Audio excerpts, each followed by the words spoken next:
Sorry guys, I'm just getting set up here. I just wanted to post everything. Yeah, I'm gonna have some video running in the background so you guys can kind of see. But I wanted to go over a lot of the things about the 2026 Dodge Charger lineup you guys might have questions about. Hold on here. My cords are all tangled up. I haven't been in the office for a while. So hold on a second here. Give me just a second. Let's see here. Hopefully everybody can hear me okay. Let's see. All right. Now I can see you guys' comments and stuff. But anyways, Dodge was nice enough to invite me down to Knoxville, Tennessee this week. I was in the very first group of journalists that had a chance to drive this new Dodge Charger 6-pack car. And it was quite interesting.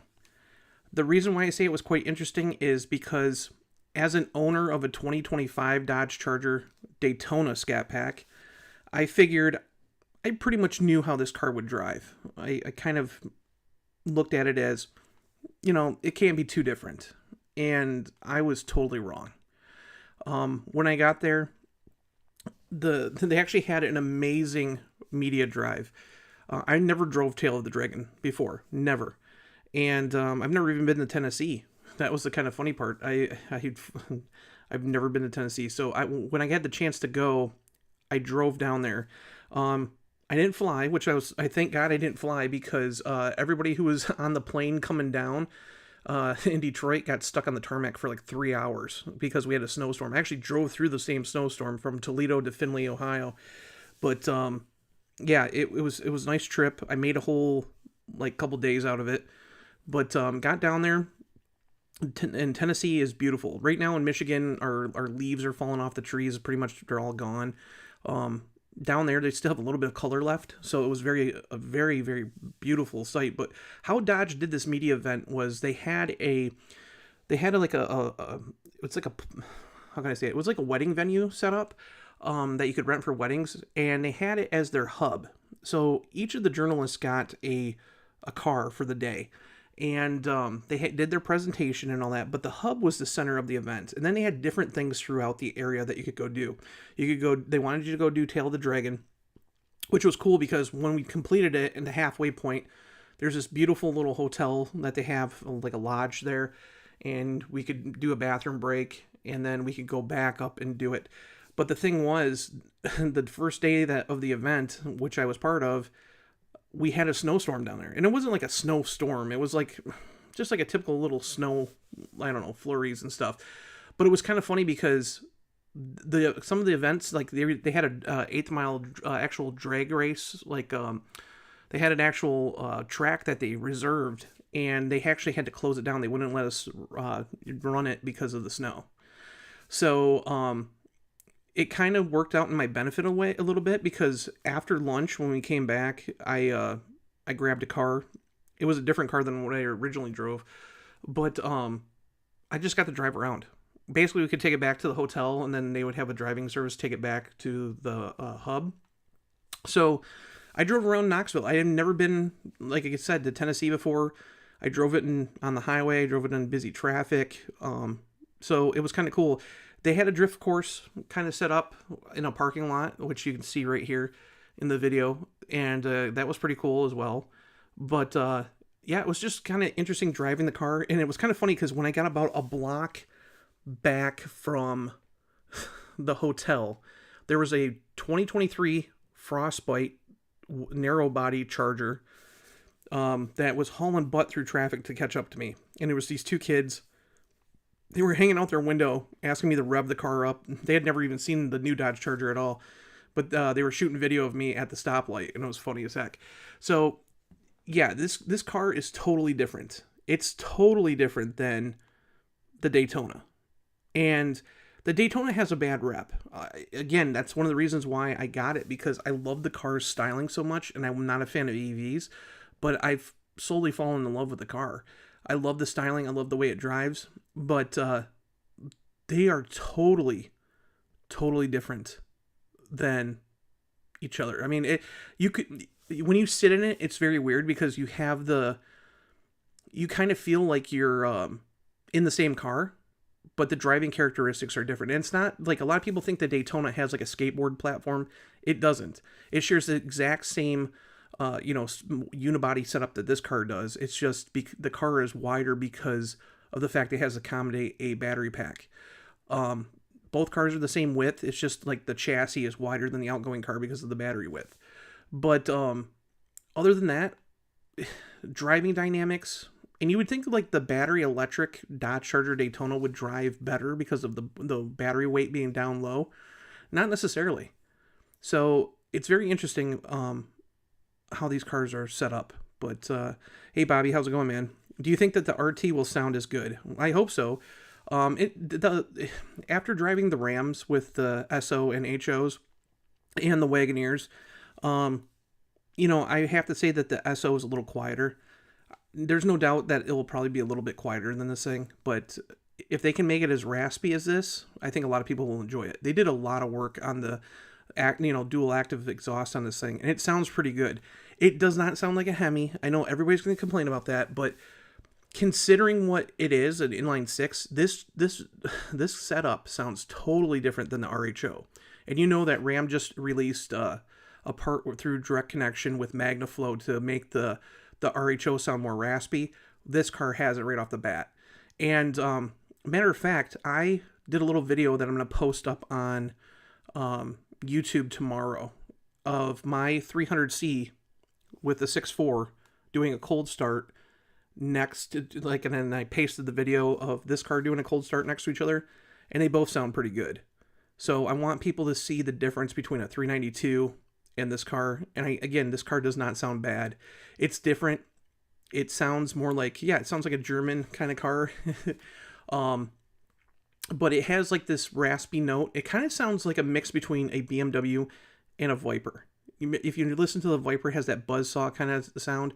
This kind of sounds like that a little bit, and it's not a bad tone. But the coolest thing is they really played around with how this car actually sounds. At low speeds, I will admit, they need to do something better, because with the inline six, you have direct injection. With that being said, when you're driving low speeds, you can hear that from the direct injection. When you get out of the car and you pop the hood, it sounds like kind of like a diesel. That's how direct injection cars are. They have this ticking noise. The Rams have it. Pretty much any like 4-cylinder engine has it. So it's just how direct injection works. But in the car at low speeds, from like I would say about to 30 miles an hour, it makes that noise. If you're not used to it, you'll drive you nuts like for the first few minutes. It doesn't take a while. It doesn't take long for like I've driven enough Hurricanes to know what it sounds like.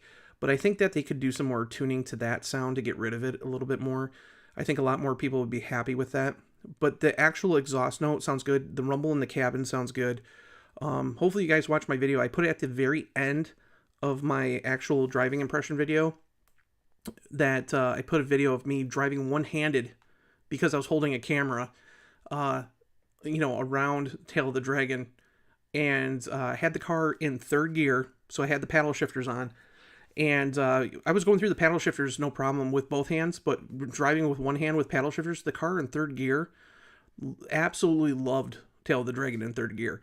There were some spots where you could downshift to second and get around the corners really good. And then on the straightaways, you get into fourth gear and you'd be pushing 65 miles an hour, which is fast. It's over the speed limit, but it was kind of funny too. Speaking of over the speed limit, there's 2 journalists in my group of 20 that got pulled over for speeding. So that should tell you something about this car. I was kind of laughing when we got back from lunch. 2 journalists got pulled over for speeding. Neither one got tickets, but they told them to slow it down. And they kind of warned the state cops that we were doing a media drive through there. So, but the car sounds good. It sounds different. I think people will have to get used to it. But compared to the 5.7 and the 6.4, and again, I've owned both of those engines in the outgoing L series car, and the Hurricane is so much smoother, just so much smoother. The turbos, especially in the mountains there, the Great Smoky Mountains, it doesn't have hardly any turbo lag. And being up that high and stuff, like my ears were popping. I even said it in the video, like my ears are popping coming around the corners. I should have actually brought gum with me because living in Michigan, we're pretty much at sea level. And when you go up and down the mountains, I constantly had my ears popping. But the overall, I mean, the sound of the car inside sounds good. They did a lot to this car. Compared to where I heard it in August, it sounds better. It even sounds a lot better than that. So yeah, it's a totally different creature. The best way to say it is like they drive so much different, like the Daytona and the Scat Pack. The Daytona is more of like the boulevard cruiser. And that's what I said in my video too, in my article, is they're like a boulevard cruiser. It's big, it's bulky, it's heavy, yeah, but it's fast. The closest thing I could, like, to me, the Daytona feels like an evolution of the Hellcat Red Eye. And people are going to be like, well, it's an EV, that's stupid. The way it accelerates, except for it hooks up every single time, and the way that it kind of feels, how it's tossed around, kind of feels like, you know, it doesn't feel like a normal EV. It doesn't feel like a Tesla when you drive it. If you get behind the wheel of a Daytona, you'll kind of understand. It's very agile compared to the outgoing cars, but it feels like more of an evolution of the outgoing LD and LA cars, where this one feels like it's a complete, like, brand new blank piece of paper that they started with. This is not a sports car. This is far from being a sports car. It's not a Miata. It's still a big bulky car, but it does not feel 4,800 pounds. I would say it feels about like 4,000 pounds. The way that they have developed this chassis, it is way stiffer. I think it's like 57% stiffer, is what they said. But the suspension and stuff soak up all the switchbacks, all the curves, and the car loves to be like, the funny thing is the Hurricane acts totally different in the Charger application compared to where it does in the Ram. If you drive a Ram at RHO, it's a lot of fun to get once you get up and go. This thing, as soon as you launch it, it loves the mid-range. Absolutely loves the mid-range. And 90% of the torque comes from, like, what did they say, 2,500 RPM all the way up to like 5,500 RPM. And you can tell because this thing, like, I put it in third gear and I would come to about like 18, 20 miles an hour and just punch on it in third gear. And it didn't take long for the boost to hook up, even up at the high altitude, and it went. So it absolutely loves the mid-range. So to me, I really enjoyed how this car drove. It is by far the best handling L-Series car that they have built since 2006. I would go on to say it's the best handling Charger from the factory. Obviously, we know that, you know, aftermarket comes up with some really cool trick stuff. But from the factory, this new six-pack high-output car is by far the best handling Charger/Challenger they have built yet. It does not feel wide. You can put it in the lane. It pretty much goes where you tell it to, especially in sport mode. The sport mode, the handling tightens right up. But it's very precise. Very little understeer, especially with all-wheel drive. It's very forgivable too. So, like, for example, there was a few times where I drove into the turn a little too fast because I'd never driven it the first time up or down the tail of the Dragon. But it was kind of funny because there was a couple times where I came into a turn and it would be like a blind corner, and all of a sudden you're like, whoa. The car was very forgiving. And again, you don't have like full traction control and stuff on when you have sport mode on, but it was very comfortable. You could just let off the gas, put the car where it needed to be, and it would go there. I never had a huge amount of understeer, never had a huge amount of oversteer. Even when it was funny because on my trip, my first trip through, about 3/4 of the way through, it started like having flurries. I come around this one side of this mountain, and all of a sudden, it was like lightly snowing, and I was like, "Oh, that's kind of cool." And when I got done, it was like, it wasn't bitter cold. I mean, compared to Michigan, but it was cold. Went in, got a cup of coffee, and went to the bathroom. Come back out, and we put in the navigation the route back up. And when I left, as soon as I left, I got about maybe a mile into the run, and it was snowing. It was snowing pretty good. So by the time I got done with it, I went up to the Foothills Parkway and it was snowing really good, to the point where the roads were completely like wet and slippery, and the all-wheel drive system had no problem with, especially with these big 305s on this car, because my car had the 20 by 11 tire and wheel package. It had no problem, like, you know, with the snow and stuff. So the cool thing is you can go and well, I would say the cool thing is you can have rear wheel drive, like what this car is doing here on the screen, and doing, you know, like you can drift it and do burnouts and stuff, but you still have the capability of all wheel drive. And the cool thing about it is, like, living in Michigan, especially, I think that's going to be a benefit. But when you're accelerating, the all-wheel drive system makes this car pretty much planted. You don't have that wheel slip like you did in the last generation cars. Now, when you go to put it in rear-wheel drive, you have to have it in sport mode. You can't do rear-wheel drive in auto. It has to be sport mode, and you have to come to a dead stop. You can't just do it on the fly. You can't be like rolling at 40 miles an hour and press the button and it goes into rear-wheel drive. I don't know why they did it that way. Like, I had a Z Automotive Taser on my 2014 Dodge Charger RT all-wheel drive car, and I could force it into rear-wheel drive while I was moving, but for some reason, I don't know if it's like a safety procedure or something like that, but you can't do it with this car. So you have to come to a stop.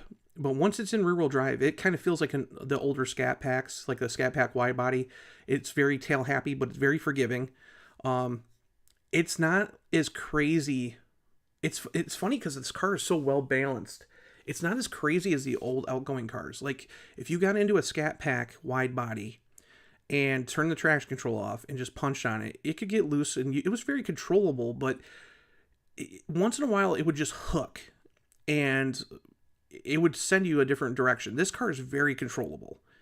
It for how big it is, it's very nimble. So I think that's what surprised me the most. Brake wise on the tail of the Dragon, the Brembos did fine. I will tell you a funny little thing.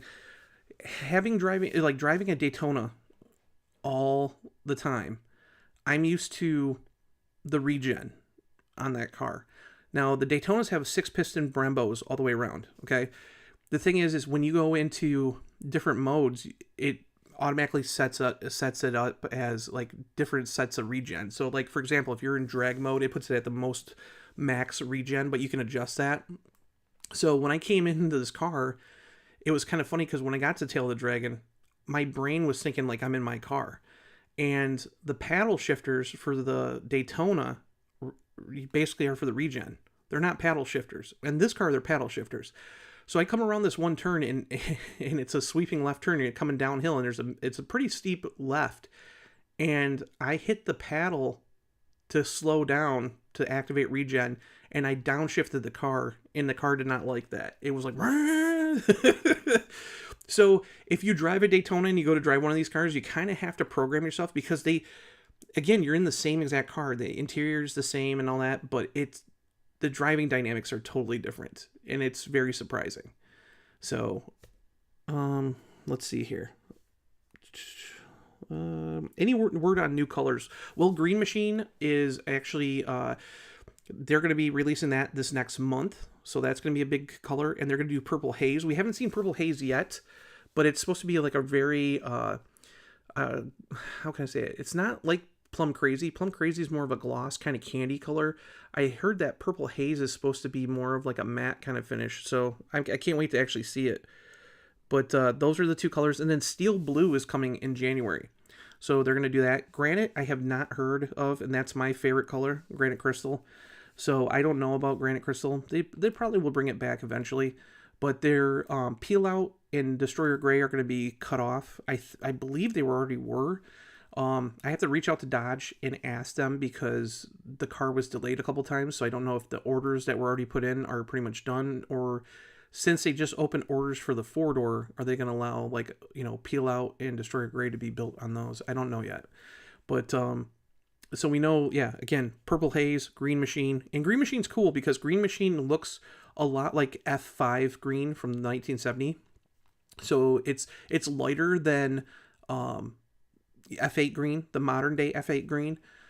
but it's a little bit like lighter, and it has a little more, when it hits the light, it looks kind of more of like a greenish yellow. So I actually really like that color. But then Purple Haze, and then Steel Blue in January. So those are the new colors so far that we know of. Let's see here. Before Tavares took over, Kaniskas hinted that they were working on a Gen 4 Hemi family until Tavares paused it, since Velosa took over development that had been resumed. Or over development has it been resumed. Again, I don't want to stretch away from the Charger aspect. I want to focus on the Charger. I think I'll talk about that in a later video. I'm sorry, Grant, because I want to focus all on Charger tonight. I think people have been so disappointed that this car does not have a Hemi, and I'm going to tell you something. The Hurricane does, like, it feels like the Hurricane was developed specifically for this car. In the Ram 1500 RHO, I was impressed with it. I was really impressed. In this application, it's a totally different car. Like a totally different kind of setup in this thing. The new 4th generation 880 RE transmission, it's a ZF design, but it's built by Chrysler and Kokomo. It's compared to the last generation cars with the 8 HP 70 transmissions. This thing shifts faster. I will tell you that. And it's funny because when it's in auto mode, it is super smooth. Like super smooth. It's just like driving a Ram 1500 where you can't even tell it shifts. You don't feel any shift points. You put it in sport mode and you punch on it, it bang shifts. Like you can feel it like just smack in gears. It's pretty strong. But overall, it does a really good job with the Hurricane engine. I never felt like the car was underpowered at all. I just feel like the Hurricane is the best suit for this car. If they put a 5.7 or a 6.4 in this car, I think it would be an injustice to this car. I really do. I think that the naturally aspirated Gen 3 Hemis that we have now would be a disappointment. And I love the 6.4 and I love the 5.7 in their own ways. The 5.7's old. Okay, it came out in 2003. It got one major update in 2008. The 6.4 came around in 2011. And I love the 6.4. I think the 6.4 is probably one of the best sounding engines, period, on the market. But the problem is the Hurricane is faster to respond, has a massive mid-range, way more power. It feels more nimble. And the best thing is it's an inline 6, so it's very balanced. Usually with the 6.4 and 5.7, one thing I noticed about those cars at idle, they always feel like they're missing, like, they have like this little like wobble to them. And like if you go through like a drive-through or something, you'll notice it. It kind of, you have to look at your RPMs. You're like, what the heck? You're like, is it missing? Is it like misfiring or something? This car, you never feel that. It is so balanced and so planted, and it's just so smooth. Again, I think the biggest disappointment about the engine, obviously I have my own little takes on it. I say it all the time. The Hurricane doesn't have a dipstick because I like checking my oil, and it's very plasticky on top. But I think the biggest disappointment in the Hurricane in this application is the fact that you hear that direct injection noise so loud when you get into it. When it's at under 25, 30 miles an hour, you hear it a lot. But once you get on the car, you don't hear it much at all. The one cool thing about the Hurricane too is because it's a turbo engine, they did a really good job like having the blow off noises. So like when you let off and you punch on it and you let off, you do hear the tss, tss really good in the cabin. People who liked the Hellcats whine, the supercharger whine, will absolutely love this car once they get on it, because you can hear all the blow off noises and stuff like that. It's just, it's very cool. And again, a lot of people say like, oh, it's not a muscle car. It's not a Hemi, or, this Hemi BS. I'll tell you something. Before there was a Hemi, even after the Hemi, if you look at what Dodge did in the like 80s, the 90s, and early 2000s, they had a number of twin turbo and turbocharged cars. Look at, like, if we go back, we had, the Omni GLHS, we had the Shelby Charger, the Charger GLHS, we had, the Daytona IROC RT, one of my favorite cars of all time, with a 2.2 liter Series 3, 222 horsepower back then. That was nuts. Spirit RT, that was a front-wheel drive sedan that was one of the fastest cars in the world at the time. One of the most underrated cars, period. You had this Dodge Stealth twin turbo RT, right? The twin turbo RT has, a 3-liter V6 engine, 300 horsepower, all-wheel drive. The only real big thing about that car that's different than this, it had an option for 4-wheel steering. So, I mean, that car itself was a legend, and that wasn't even really produced by Chrysler or Dodge. That was produced by Mitsubishi and licensed under Dodge. But that was a huge, huge success for Dodge. One of the fastest cars in the 1990s, the Dodge Stealth RT twin turbo. Then you look at other cars like Neon SRT4, right? That car was a game changer. And then you had the Dodge Caliber SRT4 with almost 300 horsepower. So Dodge isn't new to turbocharging. And I think a lot of people forget that. They've been so big on this Hemi kick for a long time that they forget that Dodge went for almost 3 decades of turbocharging before the Hemi came back. So when you say like, oh, this isn't a muscle car, it very much is. This one is. I would say this car is, and the Dodge Charger Daytona isn't. I was talking to Mike Musto at dinner, and Mike and I were having this huge discussion. We were actually telling Matt Mackler that we both believe that the Daytona is not a muscle car. It doesn't do a burnout. That, I told Matt, I said, you're gonna hate me for saying this, but the Charger Daytona is not a muscle car. And I said, I hate when you say it is, because it's not. But to me, it's the best damn GT car on the market. And this car proves that it could be a muscle car. You got rear-wheel drive, you got all-wheel drive too. But look back at the 80s. In the 80s, and you had the Buick Grand National, okay? When that thing made its debut, everybody hated it because it didn't have a V8. Went out there, smoked the hell out of pretty much everything. And now it's one of the most collectible and most sought-after cars of the 80s. I mean, everybody loves them. And it just amazes me. If you read Mike Musto's article on Hemmings today, he pretty much copied what we talked about at dinner. Because he was telling me, does it feel like a muscle car? Yeah.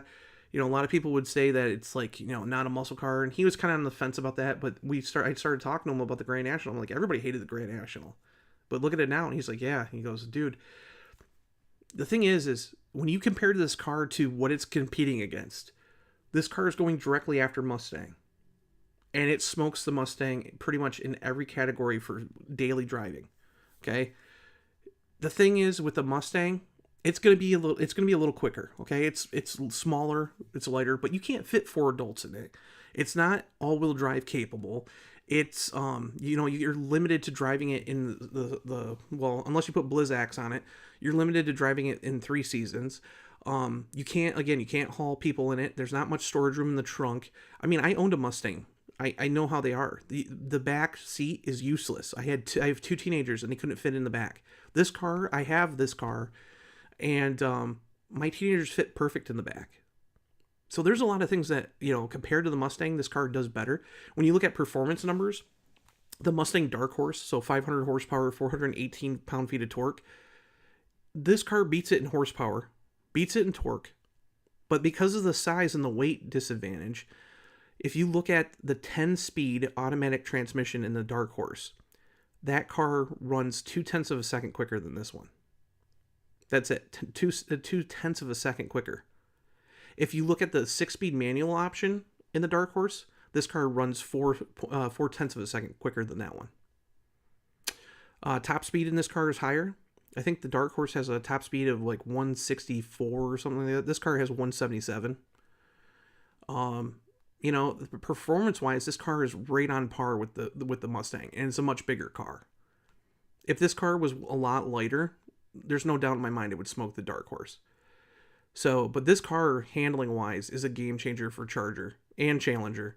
I think those people who, complained that the Charger and Challenger were big yachts, big boats, not anymore. This car handles just as good as pretty much a Mustang would. So, but let's see here. If they put a Demon 170 engine in one of these, they'll I'll start selling crack interested. Yeah, I don't think we want you to start selling crack, man. That's pretty funny though, Nate. How does the power delivery compare to the Daytona you have? I know the 550 from the Hurricane to 670 in the Daytona is a big difference, but 1,000 pounds lighter. So the Daytona is way faster in acceleration and everything because you have the instant power. The thing with the Daytona, and it's kind of a marketing gimmick. It says it has 670 horsepower. It does, but it only has 670 horsepower when the power shot button's pressed. On normal driving conditions, it's 640. It still will, like my Daytona, if it doesn't have launch control on, it will smoke all four tires. It will do a four-wheel drive burnout as it launches if you don't have launch control on it.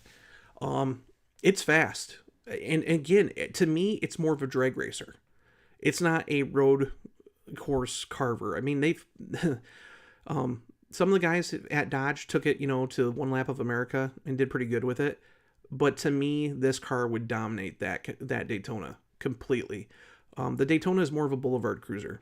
It's heavier, yes. It does have a better. I feel that the Daytona has a better steering. How can I say it? Better like steering pattern and handling pattern than the outgoing cars. It just feels like it's more like direct. You have more feedback in that car. And I think it's just because the chassis is so new. You got to remember the L Series cars, they're an evolution of E Series Mercedes cars from the mid 90s. But we actually got the L Series cars, this basically the same platform for 20 some years, almost 20 years. So it was like what they released in 2004 as the 2005 models, and we just got rid of them in 2023. So, I mean, that car was around for a long time. This car is so new, so different. It feels so different. And again, a lot of that has to do with its size. Yes, the car is bigger, but you also have to remember too, when that car was developed in, the early 2000s, the last car, it didn't have all the safety regulations and like safety equipment. A backup camera wasn't standard. You didn't have to have side curtain airbags. You didn't have to have knee bolsters. All this safety crap adds weight to the car too. It's not just, oh, hey, it's, weight from whatever components and they're just making a bigger car. No, they have to make a bigger car to meet safety regulations. Tim Kaniskis addressed this when we asked him about stripping everything out of a Ram. And he was like, yeah, he goes, the cost is mostly, the cost of these vehicles is mostly due to the government. He said that, the safety aspect of these cars, like airbags and backup cameras and all that stuff, basically that's the reason why some of these cars are really expensive, because we have to build them to those specs. But because we have to build them to those specs, he basically said this, we're in the business to make money. We can't just give away the stuff for free. So you, the customer, have to bite the bullet and take, the basically pay for it. So yeah, you can thank your local government and for mandating all this stuff.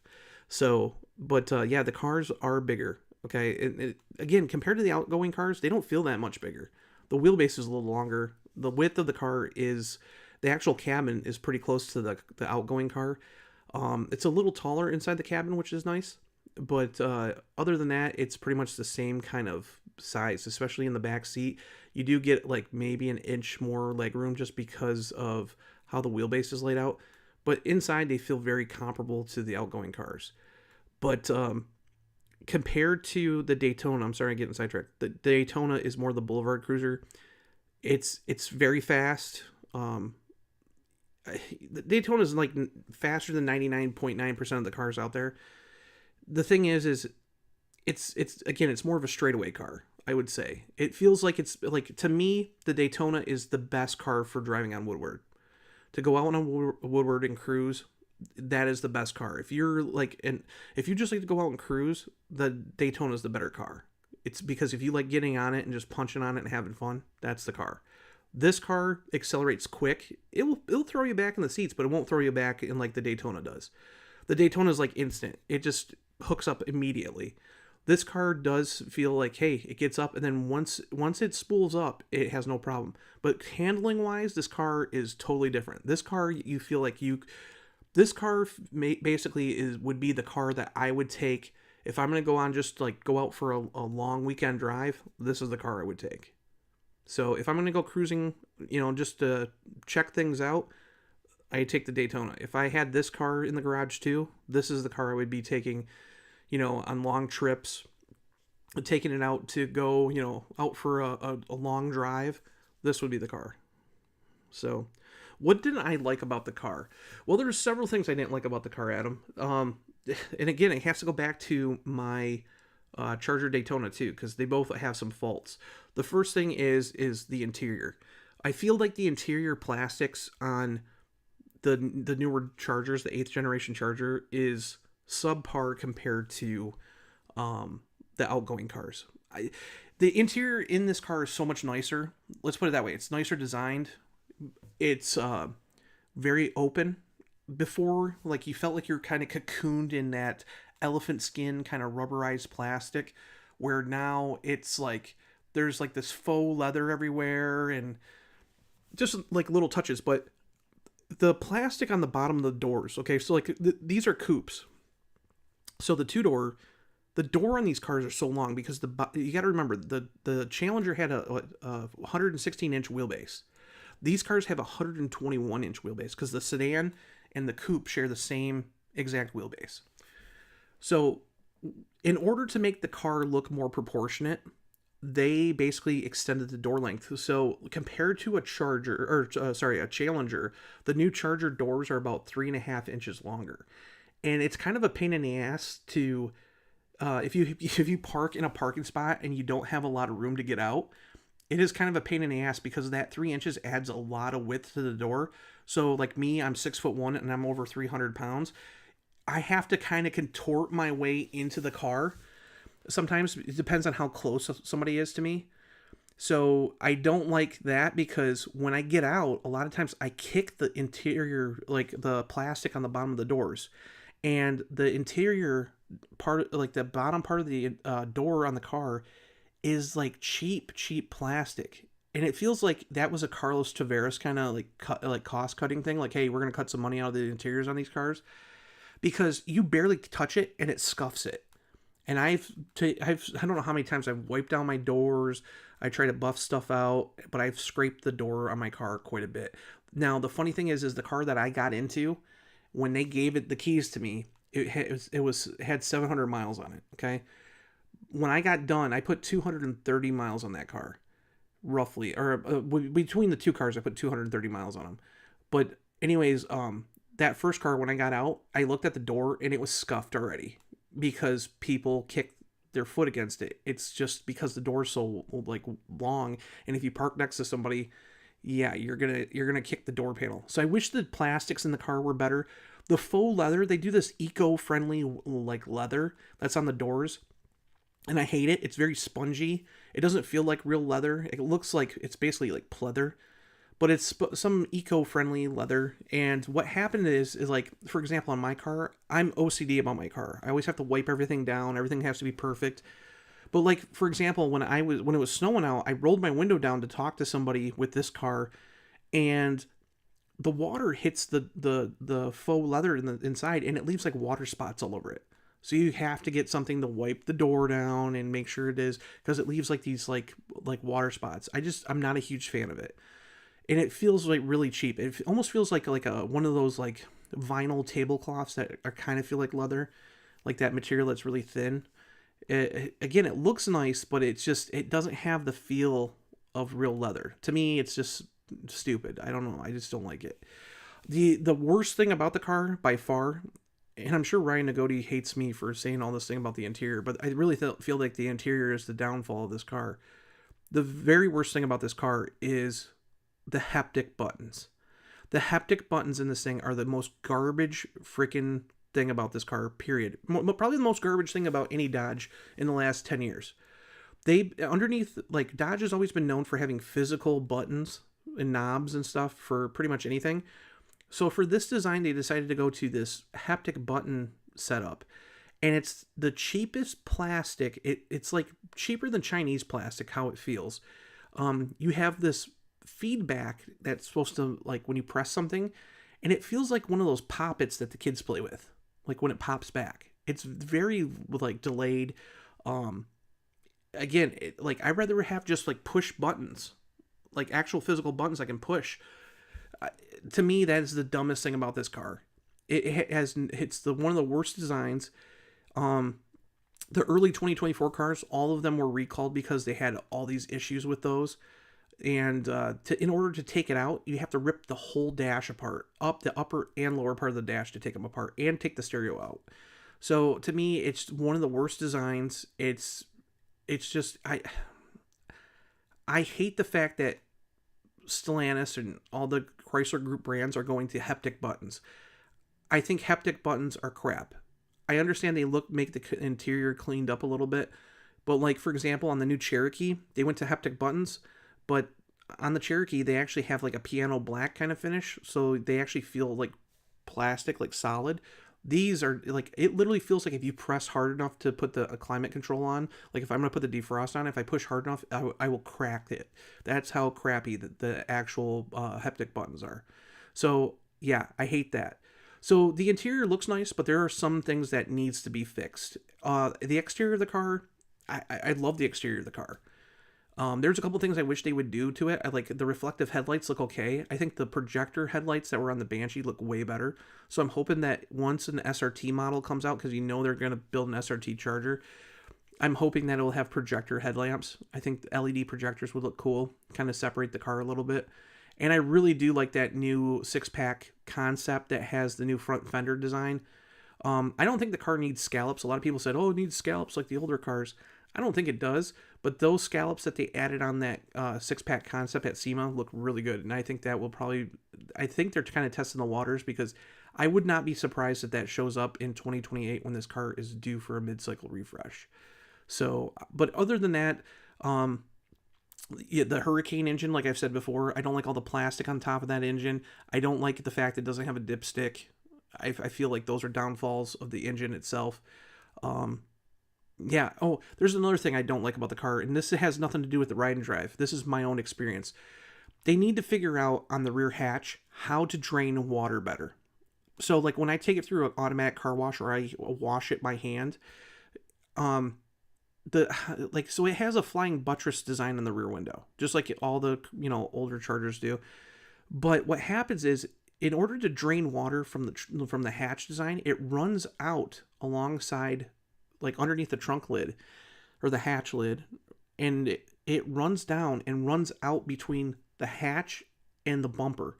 So if you run this car through an automatic car wash or go spray it by hand, when you start driving, all the soap that fell down there falls out the back of the car, and then you have streaks. And I have a black car, and it shows up every single time. So as soon as I get out of the car wash, I have to take rags with me and wipe the car down. It's a pain in the ass. It's something that they can design a little different to make the draining of the water on the car a little bit better on the rear. I think that's one of my biggest downfalls, like with things I hate about the car. But other than that, I think the car is pretty good. Again, plastic materials just need to be upgraded, and the haptic buttons. And I would like to see a dipstick for the Hurricane. Do you really think Dodge will make a V8 version anytime soon? There's no doubt in my mind that it will be they'll probably do it for an SRT. But if they don't put like a Hellcat or a Gen 4 Hemi in this, I would love to see a Gen 4, something new. They have to put something new, because it honestly, again, it's a disservice if you're going to put a 392 in this thing. If you put a 392 in this car, this Hurricane will stomp the hell out of it. So to me, it's pointless. I mean, if you want a good sounding engine, yeah, I'm sorry. I mean, it's one of the things that you kind of have to like. They did a really good job with the Hurricane. It's not a Hemi. I'm sorry. Again, it's just not a Hemi. But to me, I would rather have the Hurricane than the 392, just because of the performance level. This thing is a game changer. It feels totally different in this application. And that's what why I wanted to do the live stream. I want you guys to know, like, and not be as an automotive journalist and not as somebody who's, has connections with Chrysler and that. I want you guys to understand, as a Mopar enthusiast, and how much I love these cars. I want you guys to go out, and when they hit dealers, go out and drive them. Even if you're not going to buy them, go test drive one. They are so different than what these keyboard warrior people say. This car sucks. This car, a lot of people say the Charger Daytona sucks. I guarantee 99.9% of them have never even either seen one or sat in one or drove one. So I love my car. I'm not an EV person. It's just how I am. But I wanted the car. I really wanted the car. I liked the design. It drove great when I actually drove my buddy's fast feedback car. I was pretty much set, and that car had a lot of issues to begin with. So the car, it keeps getting better and better. My Charger Daytona keeps getting better and better. It seems like every week now I get an update, and the car just keeps getting better. There are little hiccups here and there, but nonetheless, I think the car is doing really good compared to where it started off when I got it in May. It just seems like everything gets better and better as time goes on, and they're fixing things still. So, there's no doubt in my mind within the next 3-4 months that my car will be pretty much set. So, but as for like this car, yeah, I mean, the way it drove and stuff, again, I want you guys to go out and drive it when it comes to dealerships. Go out and drive it, experience it for yourself. I think the biggest thing about Dodge right now is getting people to the dealerships to drive these cars. And when I talked to Matt McAleer, he said, that's why we're doing the ride and drive event. He goes, we want everybody to come out and see how good these cars are, and we need your guys' help to help get people into dealerships to actually sit and spend some time behind the wheel of these cars. And I 100% agree. So I want you guys to go out there and drive one of these cars. Yeah, they're expensive, but when you compare it to a Mustang Dark Horse, this car starts out, now keep in mind, I had a fully loaded one with every option on it, and it was $69,000. $69,000. My Charger Daytona stickered, and it doesn't even have all the options, stickered at $80,000. And the funny thing is they lowered the price of the Charger Daytona this year. So basically you're saving about $5,000. But this car here, if you just got the non-plus car, so it doesn't have like all the bells and whistles, same powertrain, same everything, actually saves weight if you want to get technical by not having all the fancy stuff. But if you look at the actual price, it's $54,995, not including a $1,995 destination charge. And then you got taxes and fees and all that BS, but that's never included. Then you look at the Mustang Dark Horse, okay? They have two versions of the Dark Horse now. They have the base Dark Horse, and they have the what they call the premium, okay? The base Dark Horse starts out at $64,080. $64,080, and that doesn't include a $2,000 destination charge just like this, and does not include taxes or fees. So you're looking at between $9,000 and $10,000 more expensive than this car. And it doesn't have all-wheel drive. This car's bigger. If you have bigger kids, you can put it in the back. You can go to the grocery store with this thing and fill it full of stuff. Somebody posted a picture last year and they put like 8 Christmas trees in the back of this thing. You can do it. Again, you can drive it in winter. You can have fun. You can put it in rear-wheel drive. It's got more horsepower. It's got 50 more horsepower, over 100 more pound-feet of torque than the Mustang. It's just the Mustang's smaller and lighter, so it runs 0.2 of a second quicker with the automatic. But compared, if you had a manual Dark Horse, this thing would stomp it by 0.4 of a second. So do you see what I mean? Like, there's this car, considering that everybody says this car is expensive, everything's gone up in price. And people don't understand that too. And I'm not sticking up for Dodge or anything. The problem with how things are is everything got expensive after the pandemic, but nobody's wages went up. It's very rare that people's wages went up, unless you work at like McDonald's or something where people are getting paid like $15 an hour now, which is crazy. But so everything's gone up. So like the UAW, they have higher wages now. They got to pay those people.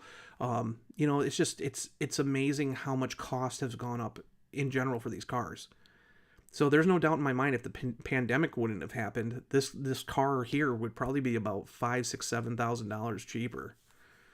So who knows? But yeah, again, it's an expensive car. If you look back, I bought my first house back in 2009 when the economy took a crap. I bought my first house for $79,000, or no, sorry, $75,000 and some change, $75,000. And this car, like fully loaded, was almost as expensive as a house. So it's just how things are now. But the honest to God's truth is, if you compare it to a Mustang and look at the price of a V8 Coyote Mustang, the Dark Horse, that's the closest thing to this car. Yeah, you're paying almost $9,000 to $10,000 more. But I don't hear anybody complaining about that from Ford. You know, oh, they got the GT. Well, if you're looking for the ultimate performance one, yeah, you're going to go buy the Dark Horse. So this one compares to the Dark Horse, not the normal GT. So that's just my 2 cents. If you're going to look at the SO, the new RT model that's coming out, that would compare to the GT Mustang, but not this one. Did you really think Dodge? I read that. Crazy that they didn't design a sports car with that for that engine. Yeah, no doubt. This thing, it's funny because compared to the truck application, the Hurricane actually does really, really good in this car. It feels like it was built for this car. And that's why, again, like why I'm saying, like, I want you guys to go out and experience it. There's issues with the Hurricane, but there's issues with the Hemi too. Everybody complained for years about the Hemi tick. The Hemi's old. All right, this is more modern tech. The thing with me that concerns me is, this engine's very complex. Hopefully, with people, going out and leasing these cars and buying them and stuff, we get a more reliable engine because people are, basically putting these through the test, like, wearing them down, seeing what they happen to them. It takes people to go out and buy products for them to, experience like what kind of problems are happening. They can only do so much in the company. I kind of feel like that with my Charger Daytona. I feel like I'm a beta tester in a way because I was one of the early people to get one. But I do love the car. Like, I do love it. And again, I feel like I said in my video earlier today that if I had a choice, because one of the Audrey Moore, who is the chief engineer on this car, okay, she knows I have a Daytona. And it was funny because when I went there, she come up to me and she goes, "Oh, I'm so glad you're here." She said basically that, like, she thought I was the only one that had a Daytona or had one of these cars at the event. So she said she was really interested in hearing my feedback about this car. So when I drove it and I came back, she asked me, how do you feel about this car? I'm like, I said, you just built the best handling L Series car, period. And she was like, "Oh my God, I'm so glad to hear that." And I'm like, I said, I've owned a number of L Series cars and I love my Charger Daytona, but this thing is totally different. They're completely different. And she goes, "I know." And again, it's deceiving. So I think that people need to go and drive these cars. They're totally different animals. If you want a boulevard cruiser car that's going to be really cool just for cruising and get a lot of attention, the Charger Daytona is the car to get. Especially if you're going to race the stoplight to stoplight, it's still fun. It still handles pretty decent. It still handles better than the outgoing cars, but not like this one. This one handles totally different. And again, they're totally different cars. And I can say that I drove these cars back to back because when I went there, you're going to see another video in the next couple of days that I actually drove the 2026 Dodge Charger Daytona 4-door, the Scat Pack 4-door, while I was there. So I've been around that car quite a bit, but I actually drove it on twisty roads. And compared to the Daytona, or compared to the SIXPACK, the Daytona's like way heavier in its steering feel. It doesn't feel as nimble. It's a lot faster. When you get on a straightaway and you punch it, obviously instant torque, it will speed you up real quick. But the Daytona doesn't have as much feedback compared to the SIXPACK car. Again, I think the best thing about the SIXPACK car is all the feedback you feel through the steering wheel and through the pedals and everything. I feel like I was more connected with the SIXPACK car. So she asked me, which one would you choose if you had to do it all over again? And I said, realistically, I love my Daytona, but I would probably opt for the SIXPACK, but I would opt for the 4-door. Again, I'm not a huge fan of I love the 2-doors design, but dealing with it on a day-to-day basis, being tall, trying to climb out between cars and stuff like that, and having teenage kids, I think the 4-door would be my setup. So I really think that a SIXPACK 4-door would be my setup. But the way I drive right now, just like I work from home and I go around town and cruise in Woodward, the Daytona is perfect for me. That's what I meant in my video. So like the actual Daytona is like perfect for my day-to-day stuff. But I do like the fact, like, I don't have to worry about going to charge the stupid thing. I like being able to, like, hey, I'm gonna go fill it up with gas. That's a game changer there. And the mileage in this car isn't that bad. So, for example, on the way down, I actually ran into one of the the managers on the 4-door program. I didn't talk to him, but I seen him at Buc-ee's in Kentucky, and he came a few miles north of where I did. And he said he drove 75 miles an hour the whole way, and he was averaging 27. Matt Mackler said he averaged 27 going down there, or going to Indiana. So it seems like the car gets about 27 doing about 75 miles an hour on the highway. When I drove it mixed, now keep in mind my car only had 700 miles on it when I got in it. I actually reset the trip and everything for the mileage. When I was driving on the Dragon, I was getting about 14.1 to 14.3, give and take, because those digital gauge clusters are usually about 2/10 off, but I was doing about 14, and I was getting on the car pretty hard at certain points. So not as bad. I would think that a Hemi would probably get about maybe 11 or 12. But just cruising on the highway and stuff like that, overall, what the screen said for me was, again, that's including the Dragon, including driving on the highway, driving in city traffic, I averaged about 23. Now, keep in mind, when I drove my Durango RT down there with a 5.7, and again, I still have a 5.7 Hemi. It's not like I hate the engine. That's why I'm not saying like, oh, it's a terrible engine. I have one still. I've had several of them. But the Hemi getting, like, I drive 75 miles an hour. My Durango was averaging about 21 on the trip down there and the trip back. So the Hurricane definitely gets better fuel economy. And again, it's just a smoother engine.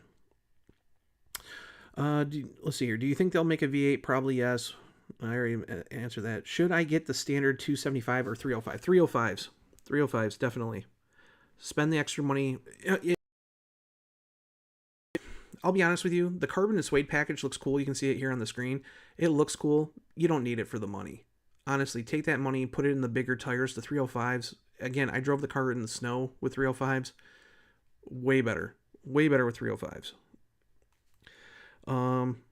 So is this the Charger? Is this faster than the 392 Scat Pack? Yes. It'll smoke that car. So yes, it is faster than the 392. V8 guys act like they can't buy V8 Charger on the lots now. There's several. We're getting down there in inventory, but there are several 2023 still around. There's one dealership near me here in Michigan. I believe they have like 16 or 17 V8 cars on their lot. Most of them are Hellcats too, by the way. Why is no one speaking about gas mileage? I just did. Maybe I didn't see your thing. Did you feel like seeing other creators out there? Did you feel like seeing other creators out there that the SIXPACK changed their minds?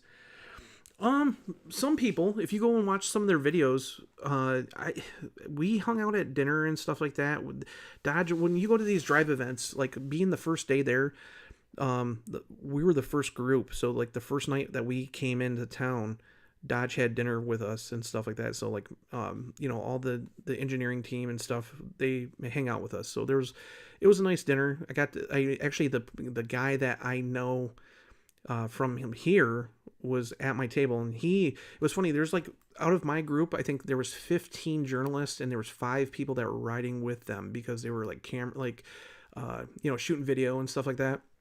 But we at dinner time, we get to sit down and talk with everybody. Like, just depends on who you sit with. So I talked to LJ, who's in charge. He was the one I ran into at Buc-ee's.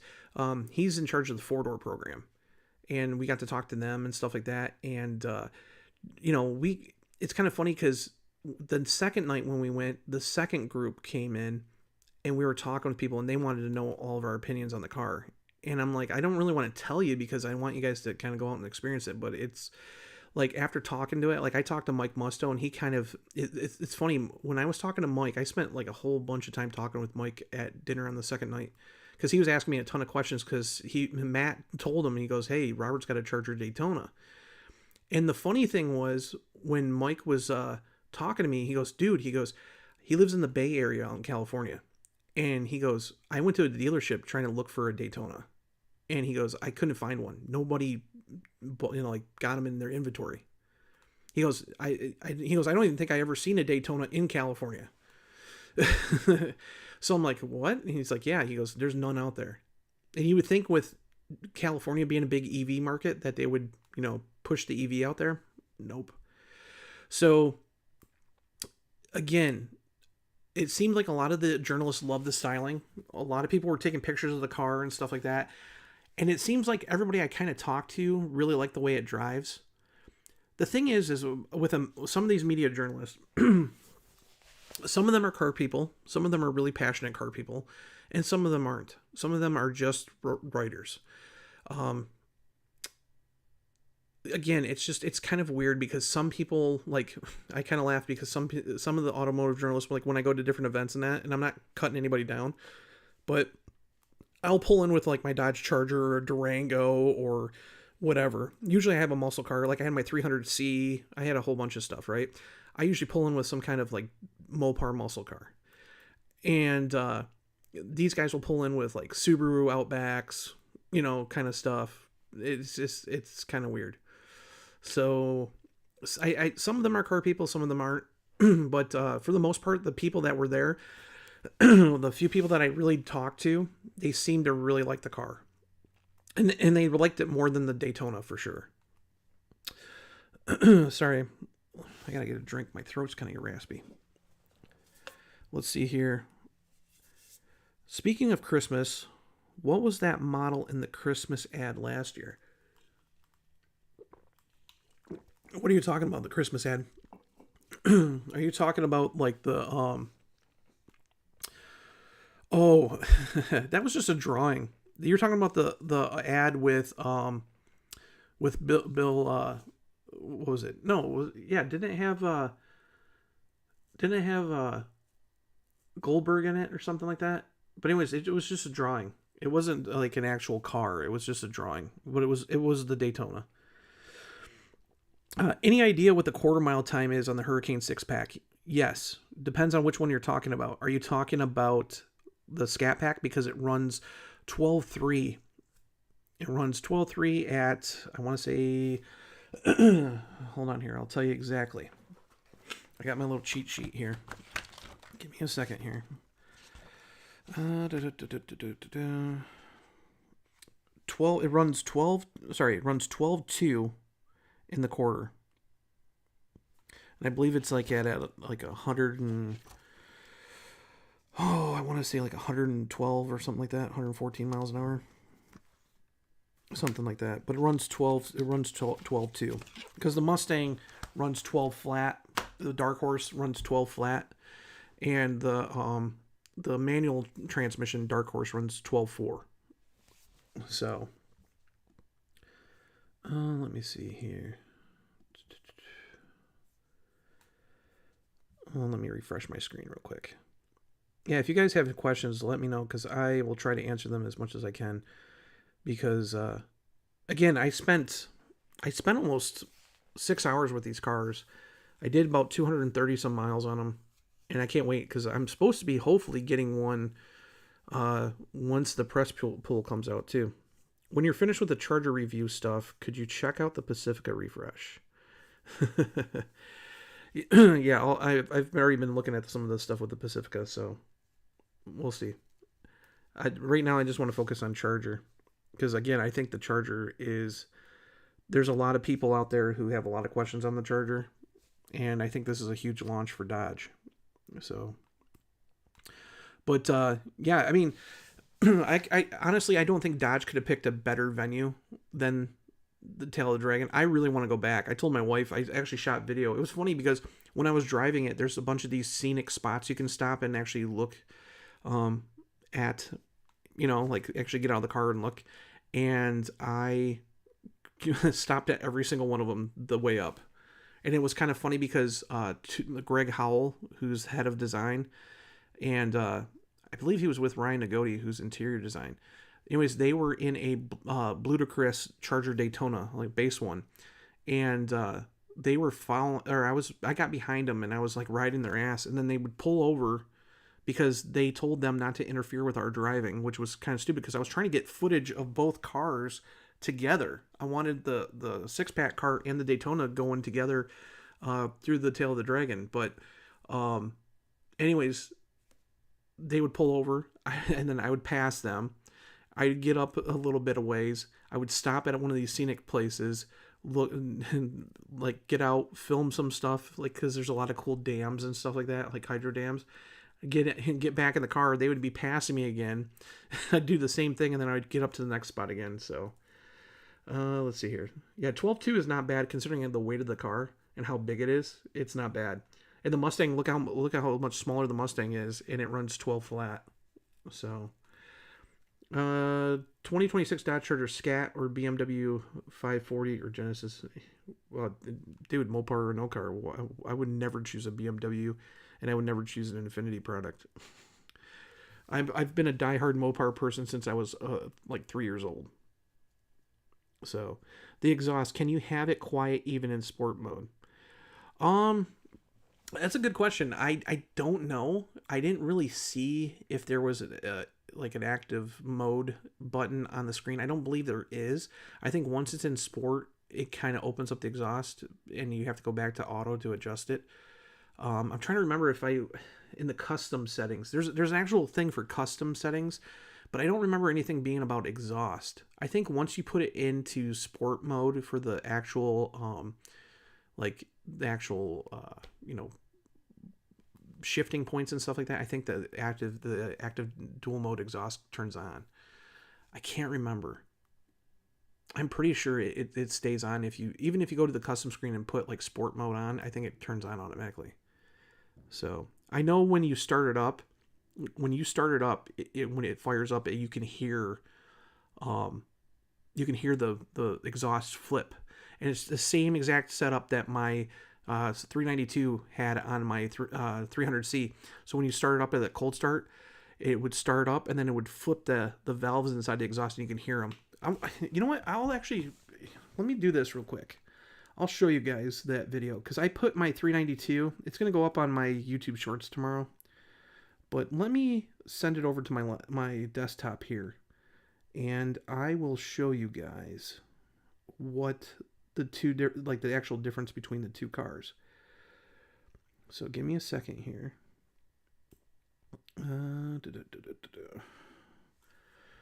Give me just a second, and I'll play that video, and I'll let you guys hear the difference between a 392 and the Hurricane back to back with cold starts. So give me just a second here. Options, open. Okay, so this is my 2023 Chrysler 300C. This is a cold start, and then I want you guys to actually hear. Let me see if I want to make sure the other video is off. That way you don't hear like them doing burnouts and stuff. But I want you guys to hear a 392 back to back with the Hurricane high output. So hold on a second.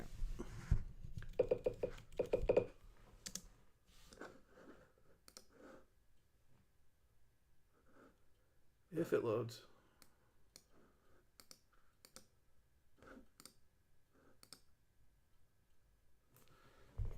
Hold on here. We're having technical difficulties for some reason. Let me see. I might have to reopen it again. Hold on. That's trash. Downloads. Let me try this again. See if it works. Come on. I don't know why it's not working. Come on. Oh, come on. Hold on here. Gotta love computers. They're supposed to make everything easier, and they're not.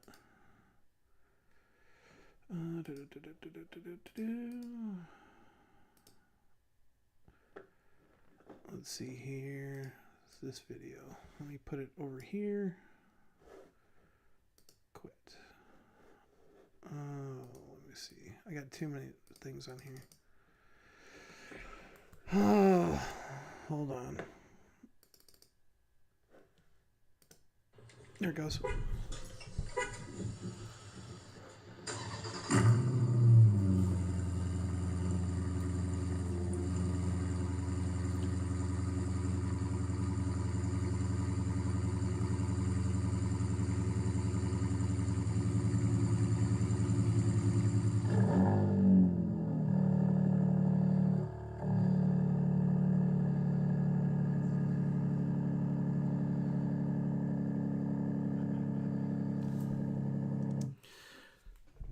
Did you guys catch that?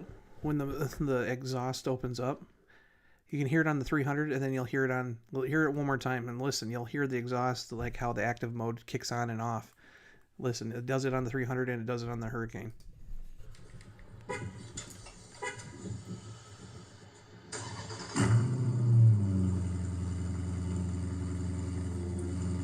Hear that? Oh.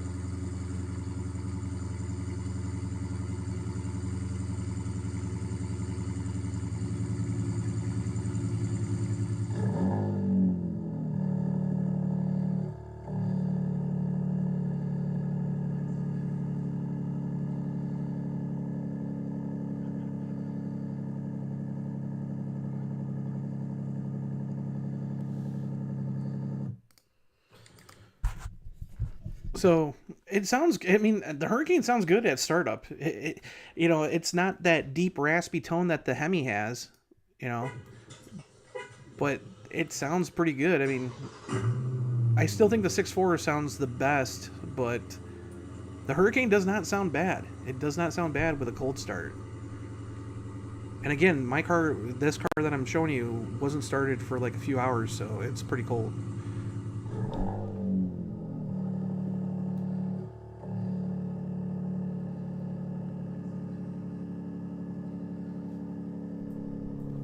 So, I mean, what do you guys think? I actually like the sound of the Hurricane. This application sounds way better than the RHO. So, let's see here. 300C sounds so sweet. That was a beautiful sounding car, yes. Let's see here. I hope they revised the Hurricane and added dipstick and changed the plastic. Me too. I just do not like that sound. You don't like the Hurricane sound? I don't think it's bad. I really don't. It doesn't sound bad at all. Let me see here. I have so many like different footage, like so many reels and stuff on my phone from my 360 camera. Let me see. Let's see here. Where is the one? I posted the sound of this the other day, and everybody was like, "Holy smokes!" because it sounds totally different than what it did at Roadkill Nights. Hopefully this one will work too, because this is that Insta360 camera I had on the back of the car. So I had a massive pole sticking out the back with an Insta360 camera. So let's see if it loads through. Should be. Let's see here. It says sending. It's going pretty slow. Come on. Let me try it again. Let's see if it sends it. For some reason, it's sending it slow. It's only like 3 minutes long. Matter of fact, you know what I can do? I can go over to YouTube. And you guys can actually see my whole article on Mopar Insiders too. Make sure you read it, because it's more in depth than what we're just talking. I mean, I talk a lot about this stuff, but if you're really wondering, like, how the overall thing, and you don't want to listen to me talk on here, you can actually go on there and do it. But I will show you. Let me see here. So at the closing of my video, let's see here. I posted this. I don't know if anybody's seen it. Oh, I'm going all over the place. Hold on here. I don't mean to give you guys like questions you have about it. All right. Trading. Hold on here. I want you guys to. Here we go.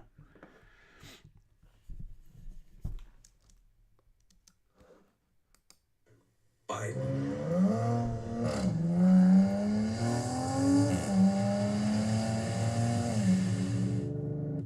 So here we are on Tail of the Dragon, and let me tell you something. For this car being so heavy, it's 4,816 pounds.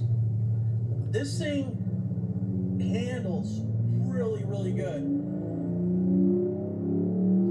With turbos and all-wheel drive, this thing is pretty awesome getting up this hill. Listen to that exhaust. I'm in third gear right now. And the funny thing is the best thing is I'm holding a 360 camera while I'm doing this, And to be honest with you, that's not even in the good quality of video. The best thing about me doing that is I can't shift with the paddles. So the car is actually in third gear the whole time, and it was doing fine. And I probably went like that for maybe like a half a mile, and then I pulled over and switched it up. But if you see the speeds, again, the speed limit there is like 25 or 35 miles an hour. The funny thing is that car, I mean, you look at the speeds, I'm holding with one camera and I'm steering with one hand, and that car just goes wherever it wants. And I'm doing like 55, and then sometimes I'm doing close to 60. So again, I'm not like babying the car. I'm not punching on it like I was before, but I'm holding a camera with one hand. And again, He says, oh, the Charger is not a muscle car if it doesn't have a Hemi in it. Yeah, I'll tell you something. The Hurricane doesn't sound as good as a Hemi, but man, this thing has very little. The high output version has very little turbo lag.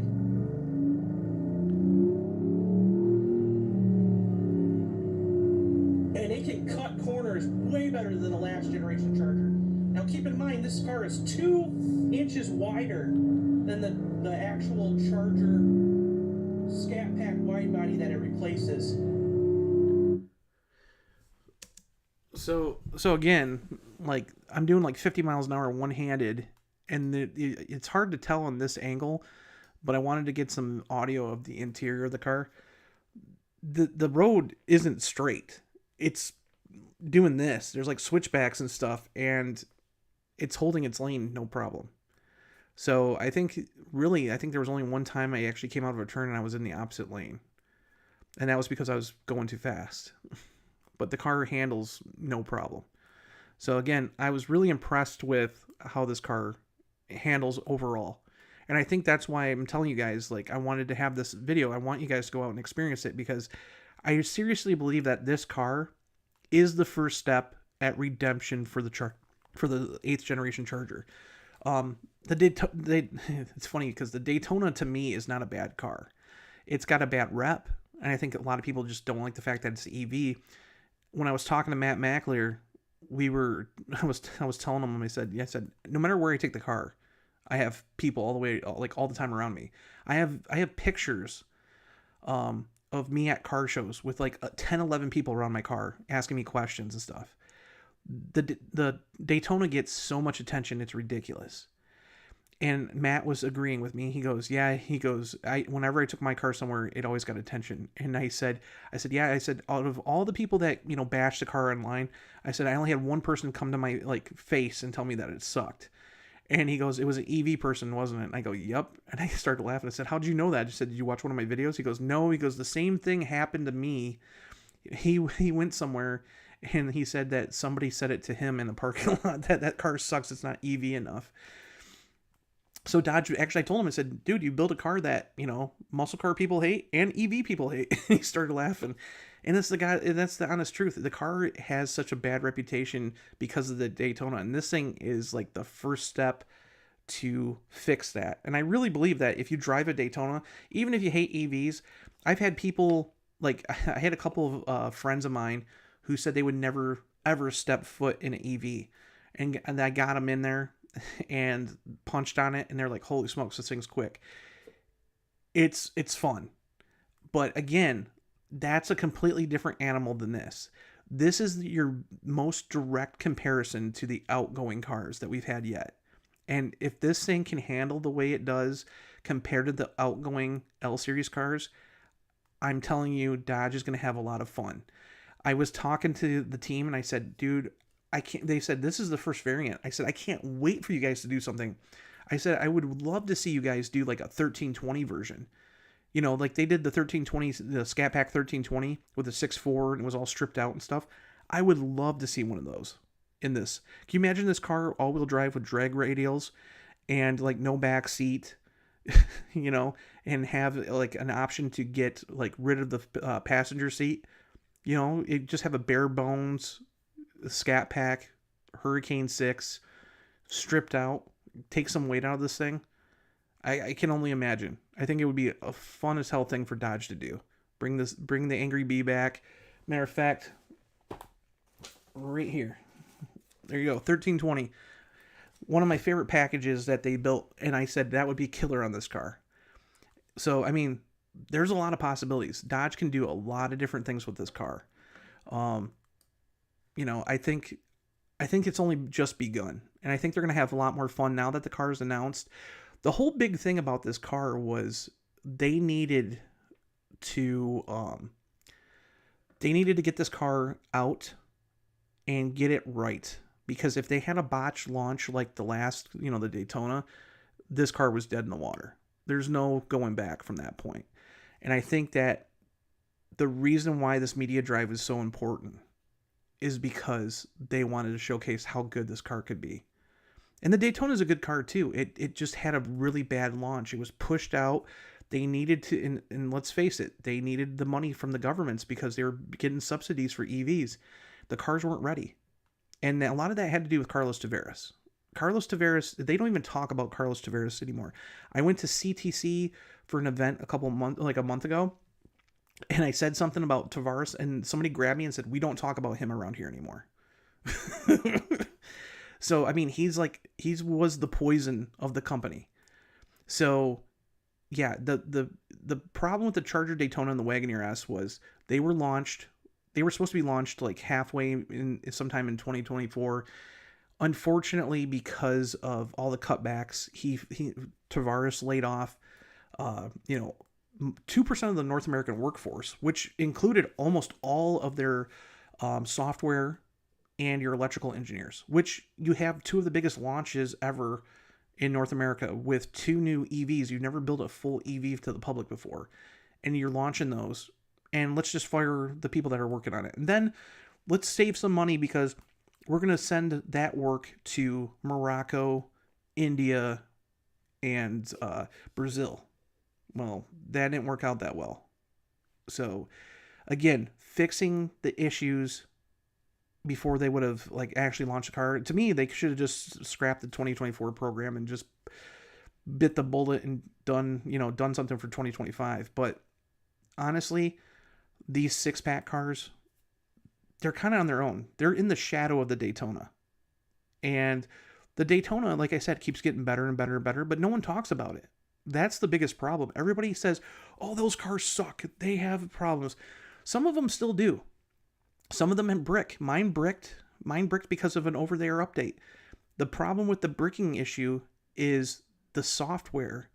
They can't isolate it for some reason, and they're working on that issue right now. If they can isolate when one module doesn't like something, if they can isolate that issue, the cars won't brick anymore. And they're still working on it. And hopefully by the next 3-4 months, they'll have a fix for it.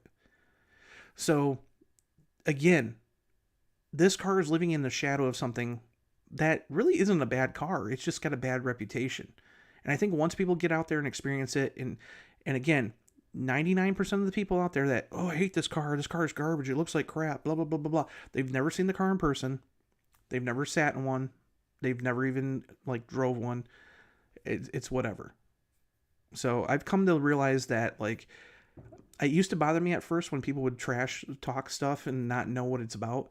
But being in this business and automotive journalist and people read my opinions and then they always email me about, "Oh, your opinion sucks." Okay. Well, I'm allowed to have my opinion just like you are. So why do you have to constantly criticize my opinion? Everybody's allowed to have an opinion. I don't go and bash your guys' stuff, but I'm telling you, don't knock it until you try it. So, let's see here. I don't think the Hurricane is that bad. I saw a YouTuber stepping on it and it sounded pretty good in the cabin. Yeah. What is the engine start-stop button being put in the center console? I don't know. The funny thing is the first thing I got in and I've seen what it was. On my car, it's just a blank button. There's nothing there, but on this one, it has the engine start-stop. I turned it right off. I will say with the engine start-stop feature on this thing, you do feel it pretty good. When it comes to a stop, it does stop. It does kind of jerk a little bit. I think they need to refine that a little bit, but that's all software stuff. I have to thank you for all the information you are offering us about this car. Hey, no problem, man. That's why I do this stuff. Why did I get rid of my 300C? Well, there's a good reason behind that. So that was going to be my forever car.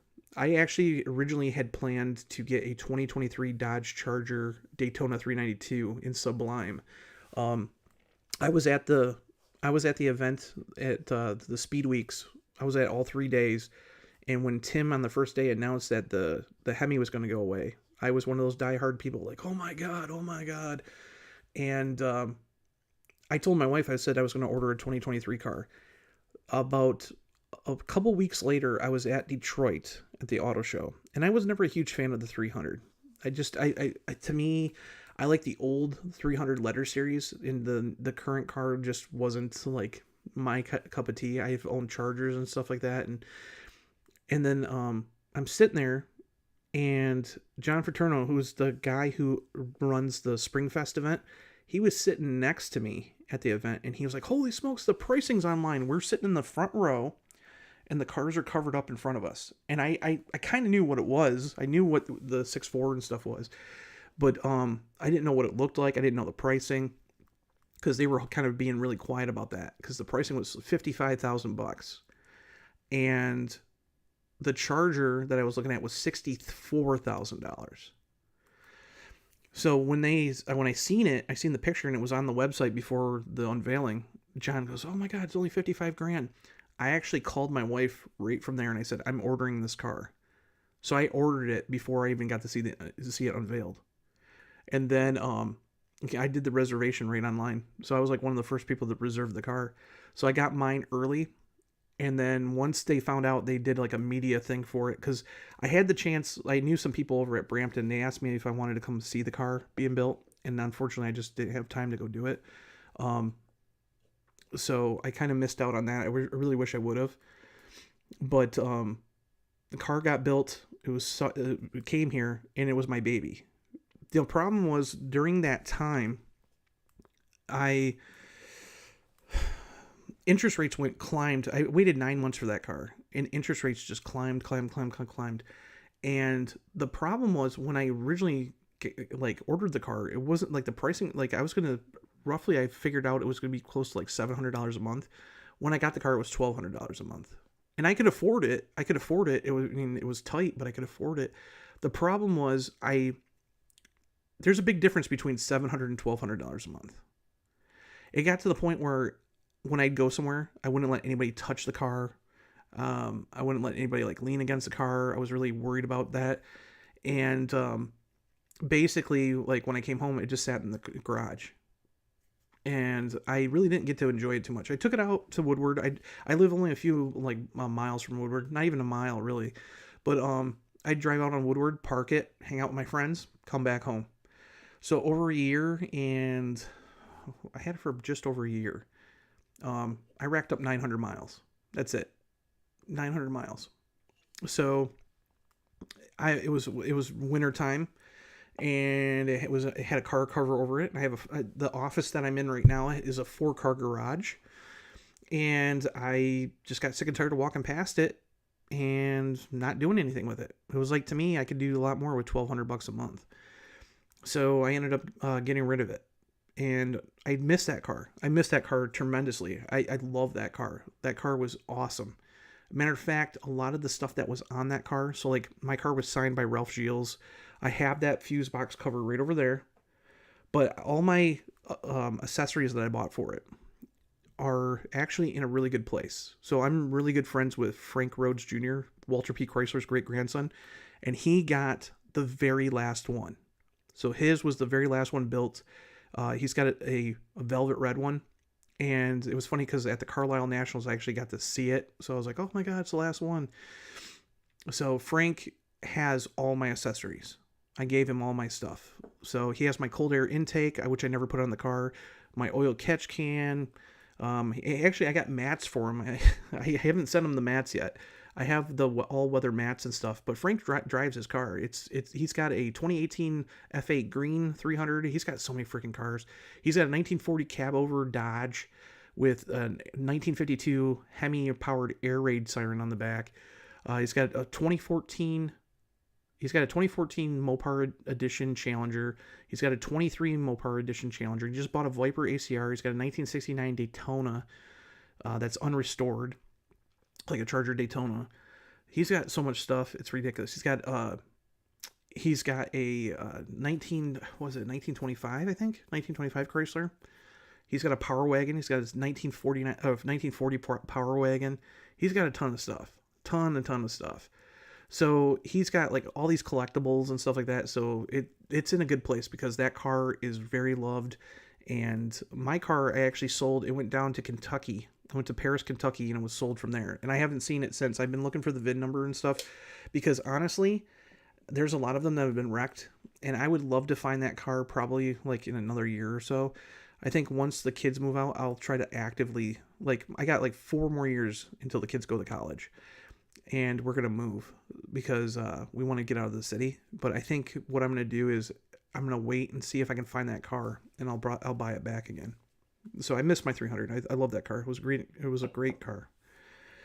Can the start stop be disabled? Yes, you just press the button and it shuts right off. The only problem is you have to press it every single time when you get in.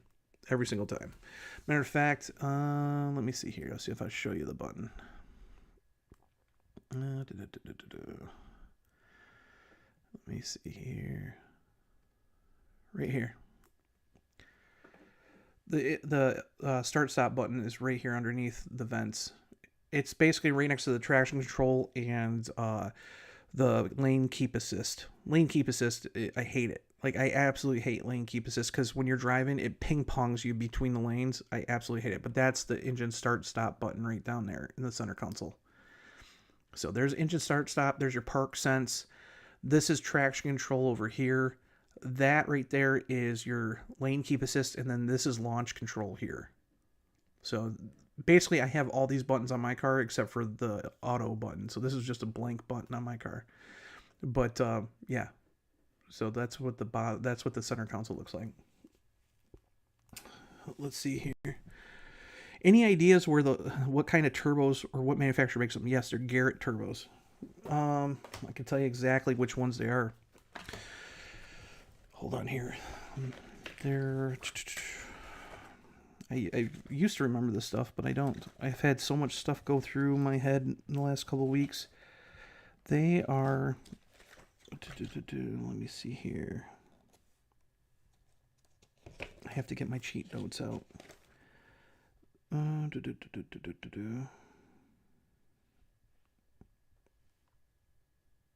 Hold on here.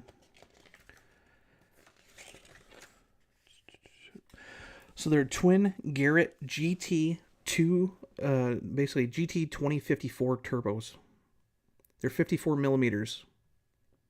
Low inertia and high flow to spin up fast with a peak boost of 30 psi and an RPM of 185,000.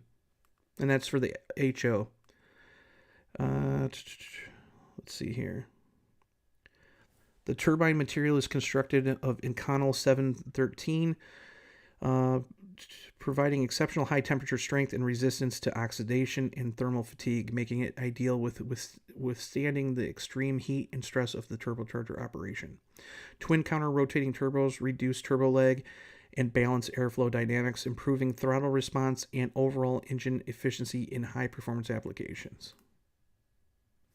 So hopefully that answers your question. Let's see here. Dude, similar situation with me. Once I heard the Hemi was going away, I bought a 23 Charger Super B in B5 Blue. That's a cool car. I love the narrow body B5 Blue Super B. Loved it, but never drove it, so I decided to sell it. Yeah, that's the thing. Like, you get busy with life, and again, I have 2 teenagers. Well, my daughter just turned into a teenager, and the kids are super active in like church and school, so I didn't really have time to drive that car. So unfortunately, whatever. This thing I would not mind having. Again, I would pick the sedan, but this thing, I will be honest with you, this car is more fun to drive than my 300C. I'm being 100% honest. I just like the 300C because, like, in my garage right now, I have a 1979 Chrysler 300. Basically, it's a Chrysler Cordoba. It's a limited edition. They only built 3,811 of them, and mine, like, out there is one of 200 with T-tops. And I would really love to see my 300C come back and sit with that car. I think that would be cool. So, but yeah. So if you guys have any more questions, let's see here. There's still 21 of you guys on here. If you guys have any more questions, tell me now, because I am going to get off of here. I want to go spend some time with the family, but I wanted to get on here and share some time with you guys and tell you how great this car is. I can't wait for it to hit dealers. I can't wait for you guys to actually go and drive it, experience it, and tell me like what you guys actually think about spending some time behind the wheel of this thing. And for those of you who ordered one, you're going to be very happy. Now, ordering for these cars is open. If you go to Dodge.com, you will see that the building price does reflect the coupes. However, the four-door ordering guide is out, and you can go to a dealership and order a four-door right now. Now, those cars won't be built until probably sometime in February, but yeah, so you can go and order a Scat Pack four-door. You cannot order the RT just yet, but the Scat Pack four-door. I did a whole article on Mopar Insiders the other day about it. And then, again, those cars will come out in February. The four-doors will. These cars, excuse me, a lot of people have asked me, when are these cars hitting dealers? Next month. They're supposed to be arriving in December. So a lot of people that I've talked to that already have orders, they were pushed back from the end of November to right before Christmas.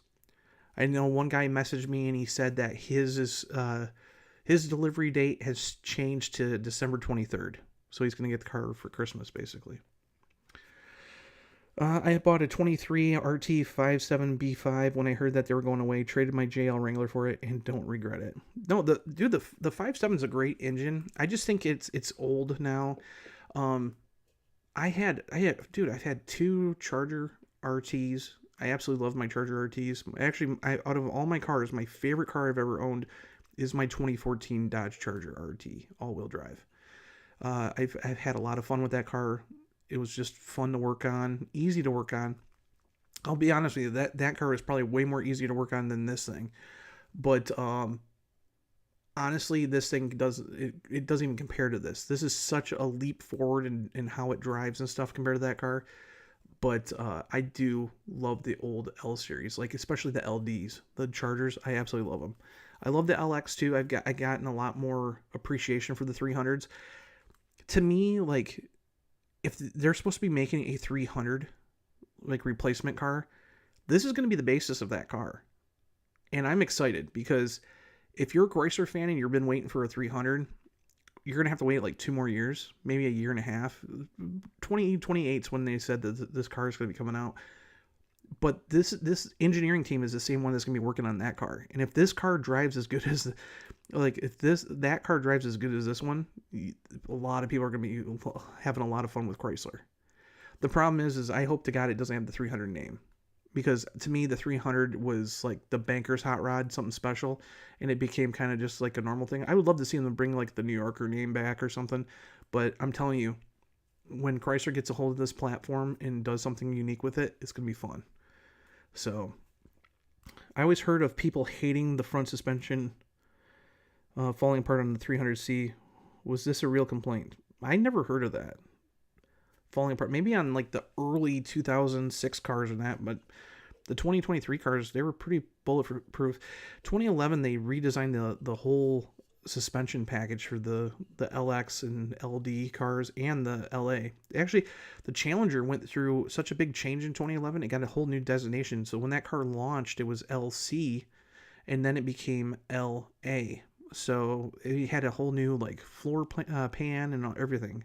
So a lot of people don't realize that the Challenger actually got a huge major facelift back in 2011. It actually got negative camber on the wheels and stuff, like stuff that they never did before.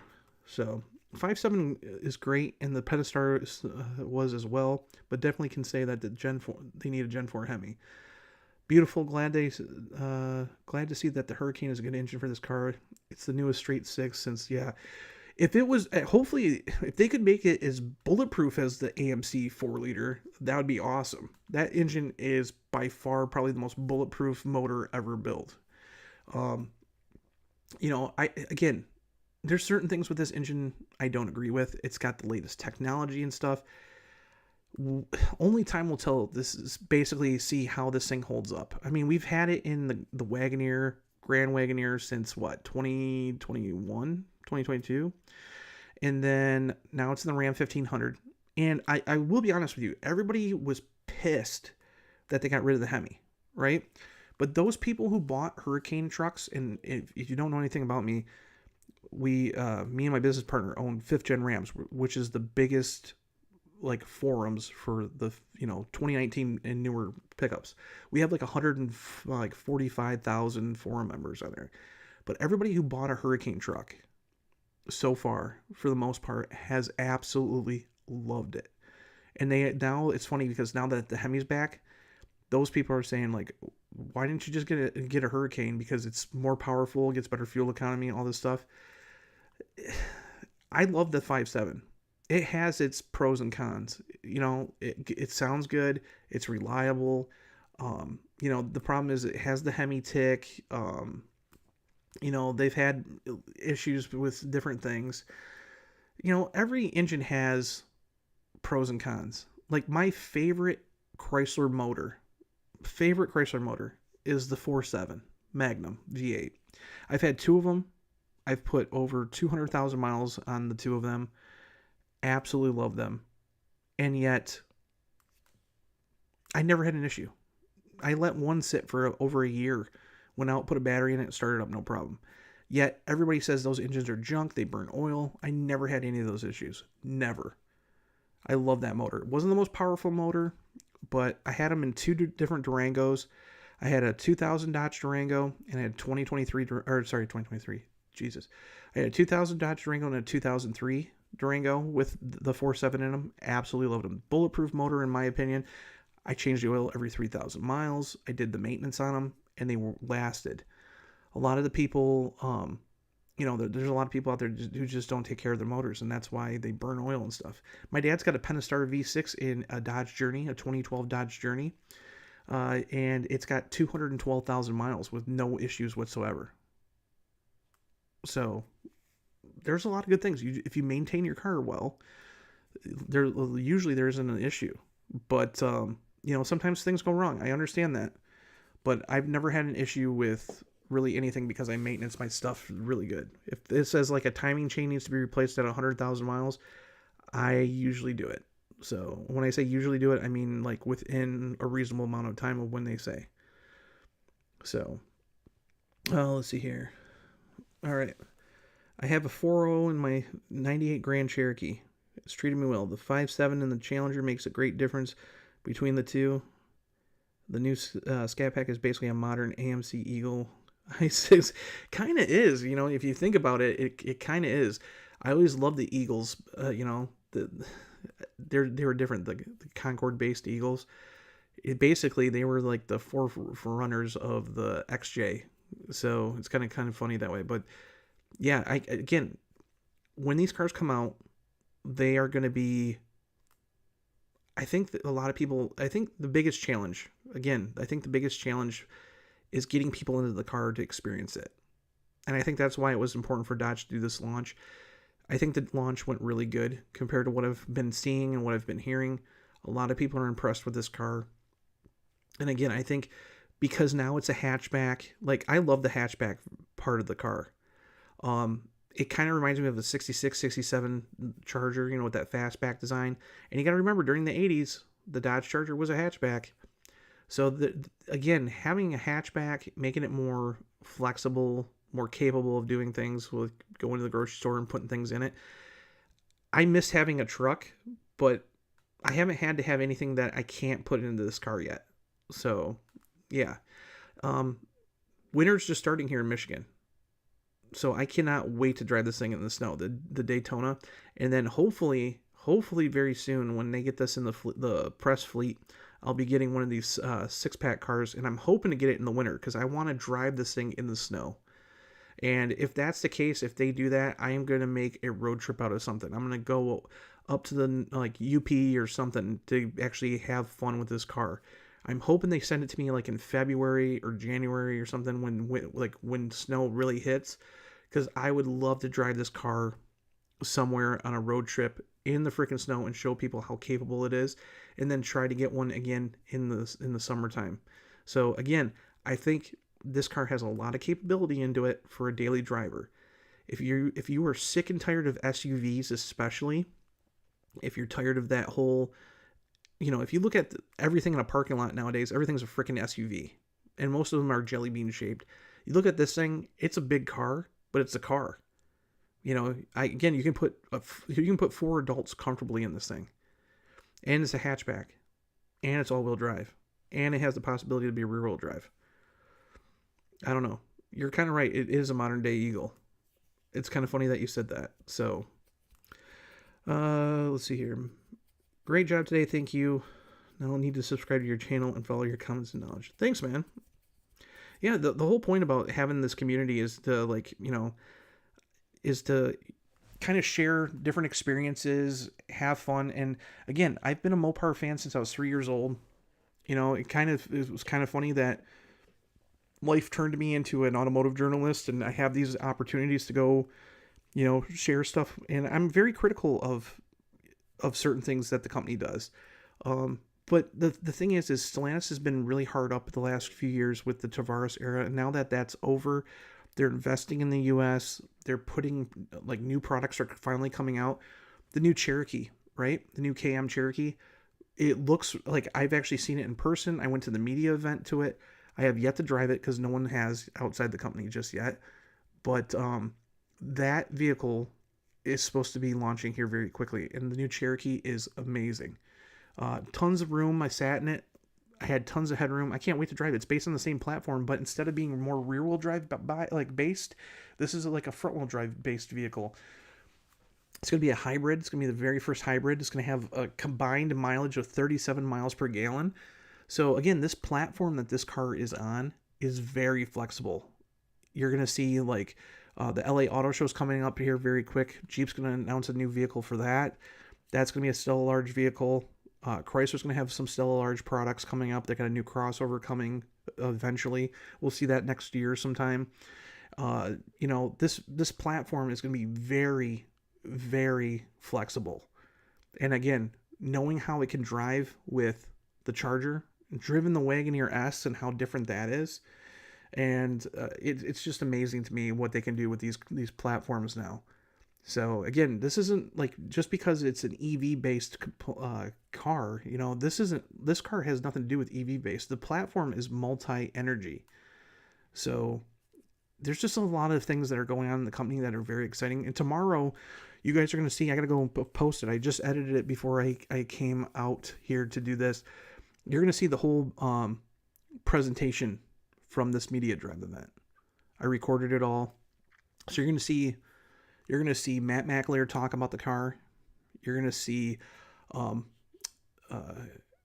let's see, who's all there? Audrey Moore, who's the chief engineer. You're going to see Kevin Heldman, who's the product manager for Dodge. Greg Howell, who's head of design now. He took over for Scott Kruger.